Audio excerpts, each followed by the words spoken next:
एक समय की बात है। एक छोटे से घर में मोहन, उसकी पत्नी रेणुका और उसकी बहन की बेटी कमला रहती थी।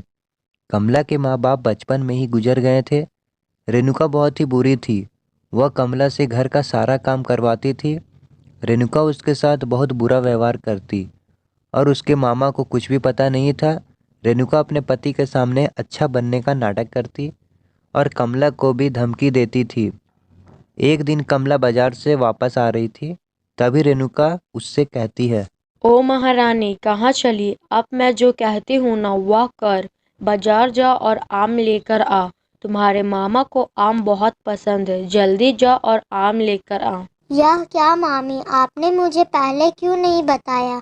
मैं अभी तो बाजार से आई हूँ, मैं तभी ले आती ना आम। अरे तू तो बहुत बोलने लगी है। जो तू मुझसे जुबान लड़ा रही है। लगता है तुझे खाना बहुत मिल रहा है। तेरा खाना मुझे बहुत कम करना होगा। कमला मायूस होकर बाजार से आम लेकर आती है और रसोई में रख देती है।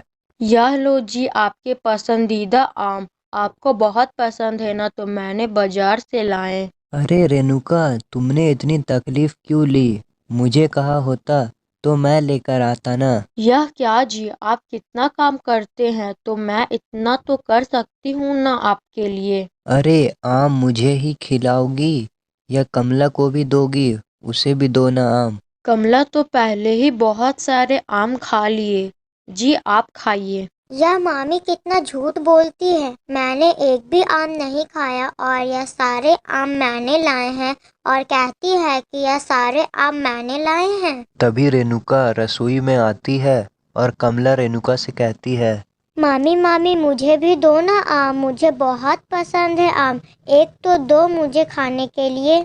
चुप कर बड़ी आई आम मांगने वाली। तूने तो रास्ते में ही खा लिए होंगे। अब चुपचाप जाकर सो जा। रेणुका ऐसा कहती है और जल्दबाजी में आम जहरीले बर्तन में रख देती है। हे भगवान, यह क्या हो गया? कितने महंगे आम थे और जल्दबाजी में यह आम तो जहरीले बर्तन में रख दी। लेकिन कोई बात नहीं, यह आम मैं कमला को दे देती हूँ। तभी रेणुका यह आम लेकर कमला के पास जाती है। अरे कमला, तुझे आम खाना था ना, तो यह आम लो और खा के सो जाओ। कमला वह आम खाती है और सो जाती है और नींद में ही कमला की मौत हो जाती है। अरे यह दरवाजा किसने खुला रख दिया? सारे काम मुझे ही करने पड़ते हैं इस घर में। रेणुका दरवाजा बंद करने जाती है, तभी वहां चुड़ैल होती है। मुझे आम दो आम, मुझे आम बहुत पसंद है। नहीं तो मैं मार डालूंगी। रेणुका चुड़ैल को देखकर डर जाती है और घर में जाती है। दूसरे दिन भी चुड़ैल आती है और रेणुका से आम मांगने लगती है। हे भगवान, यह चुड़ैल तो मुझे मार ही डालेगी। अब मैं क्या करूं?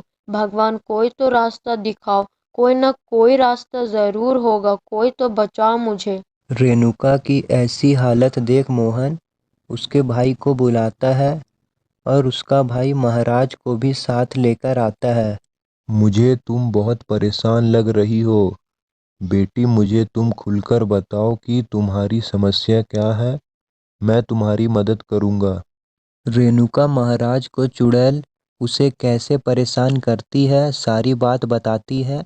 तभी महाराज कहते हैं, तुम अपने रसोई में जाओ और एक आम लेकर आओ। तभी महाराज आम नीचे रख देते हैं और चुड़ैल भी आ जाती है। तुम यह आम तभी खा सकती हो जब तुम मुझे बताओगी कि तुम इस लड़की को परेशान क्यों कर रही हो। क्या वजह है इसकी, मुझे बताओ। महाराज, मैं कमला हूँ। मुझे आम बहुत पसंद है और इसने मुझे आम नहीं दिए, और दिए भी तो जहरीले, और मैं वो आम खाकर मर गई। चुड़ैल, तुम रेणुका को माफ कर दो। इसे उसकी गलती का पश्चाताप हो गया है और तुम्हें जब आम खाने का मन करे तो तुम मांग लेना।